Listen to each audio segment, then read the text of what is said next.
Berapa siap Indonesia untuk membangun pembangkit listrik tenaga nuklir sendiri? Ya, ini tentu berdasarkan pengamatan saya melihatnya ya. Memang sudah banyak gerakan-gerakan terutama dari kelompok yang mendukung nuklir, termasuk juga yang melakukan studi tapak PLTN. Namun kalau dilihat kepada RUPTL PLN, itu belum ada rencananya. Di RUPTL PLN itu belum ada PLTN. Kalau di Dewan Energi Nasional sendiri, ada yang mendorong pembangunan PLTN ini dengan alasan bahwa kita memerlukannya untuk mengurangi emisi atau membalance upaya penurunan emisi yang yang akan sulit dicapai kalau hanya dengan energi surya, energi angin. Walaupun kita punya energi dari geothermal dan hidro, untuk jangka panjang jumlahnya tidak memadai. Jadi munculnya PLTN ini ketika kita lihat berapa kita butuh energi listrik pada 2045, 2060, ternyata sudah tidak bisa dicukupi dengan geothermal dan hidro, walaupun semuanya sudah dieksploitasi lagi. Jadi kebutuhannya muncul karena dekarbonisasi untuk mencapai net zero emission memerlukannya. Nah, kesiapannya RUPTL-nya dulu. RUPTL sekarang belum, dan kemudian juga ada yang harus dibentuk namanya NEPIO. NEPIO itu adalah Nuclear Energy Project Implementation Organization, dan ini belum, dan ini memerlukan persetujuan presiden untuk bentuk NEPIO ini.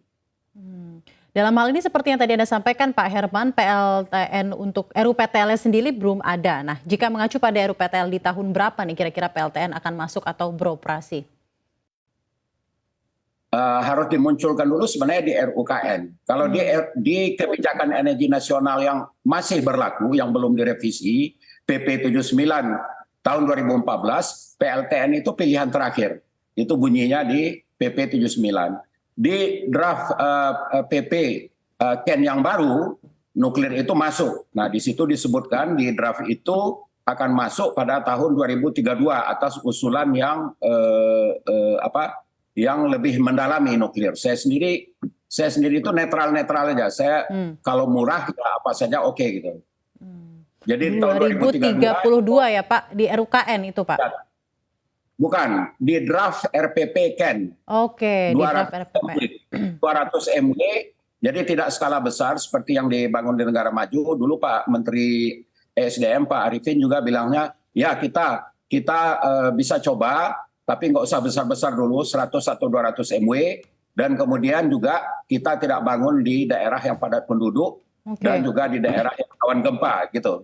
Oke, baik Pak. Terima kasih banyak Pak Herman dan juga sebagai pemantik diskusinya di pagi ini. Saya akan ke Pak Mulyanto. Pak Mulyanto, melalui Kementerian SDM, Pak Arifin Tasrif mengatakan rencana pembangunan PLTN masih akan terus berjalan dan saat ini aturannya sedang disusun. Tanggapan Anda dari Komisi 7 seperti apa? Setujukah Anda Indonesia perlu membangun PLTN dari sekarang? Silakan Pak. Memang Pak Menteri dalam beberapa kali raker menyampaikan ya, dalam grand skenario energi nasional yang disampaikan Pak Menteri, ya sekitar tahun 2035 ya, sampai 2040 sudah mulai ada introduksi PLTN ya. Sementara memang di RUPTL kita belum tahu ini, besok saya akan membahas itu dengan PLN untuk RUPTL revisi 2024-2034. Untuk RUPTL 2021-2030 kan memang belum ada ya. Kira-kira introduksinya kan tahun 2035-an ya. Baik. Jadi secara umum kalau di komisi kita membahas terus masalah ini ya, persiapannya kan sudah lama secara regulasi. Kita punya regulasi yang mendasar adalah Undang-Undang Ketenaganukliran tahun 97. Di sana ada 3 lembaga dibentuk. Ada yang pertama lembaga Badan Pelaksana, ya penyelenggaraan ketenaganukliran namanya Batan. Yang kedua Bapeten, Badan Pengawas Tenaga Nukliran. Yang ketiga Majelis Pertimbangan Ketenaganukliran. Yang terakhir akan disempurnakan ya di RUEBT. Yang masih kita belum punyai adalah NEPIO, Nuclear Energy Power Implementing Organization. Ini untuk PLTN yang pertama perlu adanya organisasi yang lebih solid, komprehensif, sehingga implementasinya mulus. Tadinya kita ingin masukkan di RUWBT, namun sepakat pemerintah, udahlah ini kan cukup persetujuan presiden. Ya. Kita hanya kasih norma umumnya saja. Nah ini saya dengar sedang digodok oleh Den juga bersama Kementerian PAN. Jadi secara regulasi termasuk di dalam RWBT juga di sana energi baru secara khusus ya yang utama adalah nuklir masuk. Jadi Oke. persiapan secara regulasi ini sudah cukup bagus saya rasa ya. Tinggal menunggu NEPIO saja dan keanggotaan Majelis Pertimbangan Tenaga Nuklir. Oke. Kerangkanya sudah ada secara umum. Baik, kerangka sudah ada, tinggal nanti ke depannya seperti apa. Namun menurut Anda seberapa siap Indonesia untuk membangun PLTN sendiri, Pak Mulyanto? Ya, sejak waktu zaman saya sekolah ya tahun 99 itu dikirim ke Pak Habibie itu sudah banyak tenaga kita yang ngambil studi doktor di bidang tenaga nukliran ya. Kita paling tidak punya 3 reaktor riset. Yang pertama reaktor 100 kilowatt di Yogyakarta ya. Yang kedua reaktor Bandung 1000 kilowatt ya, 1 mega. Yang ketiga adalah reaktor di ini ya, di mana? Di Serpong ini. Itu sebesar 30 megawatt. Semuanya dalam kerangka riset dan pelatihan. Persiapan-persiapan ke arah sana sudah ada. Dari segi SDM saya rasa cukup bagus ya. Cuma ada satu hal yang menurut saya perlu mendapat perhatian.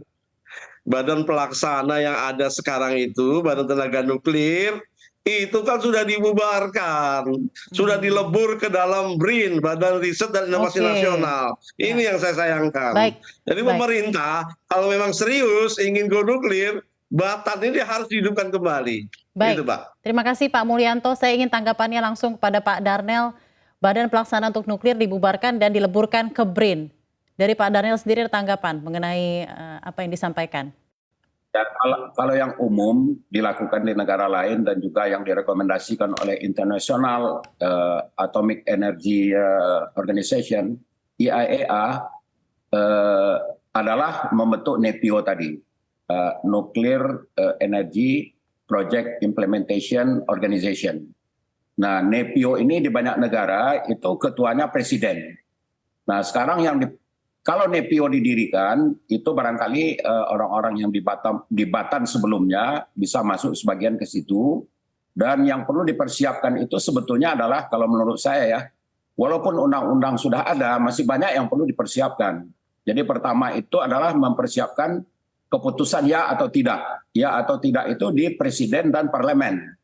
Kalau DEN itu kan arah kebijakan. Jadi kalau sudah dimasukkan oleh DEN di arah kebijakan, ya katakanlah kita tanya Pak Presiden, karena keputusan akhir adalah di Presiden. Dan ketua DEN sendiri adalah di Presiden. Jadi di dalam rapat dengan DEN, kita belum sampai ke Presiden tentang ini. Jadi kalau Presiden sudah iya, berarti Parlemen juga sudah, ya berarti itu persiapan pertama yang perlu. Setelah itu adalah dibentuknya NEPIO. NEPIO ini adalah organisasi yang akan melakukan persiapan lainnya. Persiapan lainnya itu banyak sekali ya, termasuk juga perbaikan atau kelengkapan peraturan-peraturan. Perlu ada peraturan misalnya tentang keselamatan tenaga nuklir bagi yang mengoperasikan, peraturan keselamatan tenaga nuklir bagi masyarakat sekitar gitu. Peraturan tentang bagaimana menghadapi emergensi. Nah, semua itu perlu diatur. Jadi kalau kita mau siap, semua pertanyaan harus bisa dijawab. Ini yang akan disiapkan oleh NEPIO tadi. Baik itu peraturan-peraturan dan kemudian juga penerimaan publik, public acceptance. Public acceptance itu ada kriteria yang ditetapkan oleh International Energy Agency. Bukan sekedar survei, setujukah Anda dibangun nuklir? Ya, setuju. Sekian persen setuju. Public acceptance itu harus dilakukan dengan menjelaskan apa risikonya, apa manfaatnya. Kita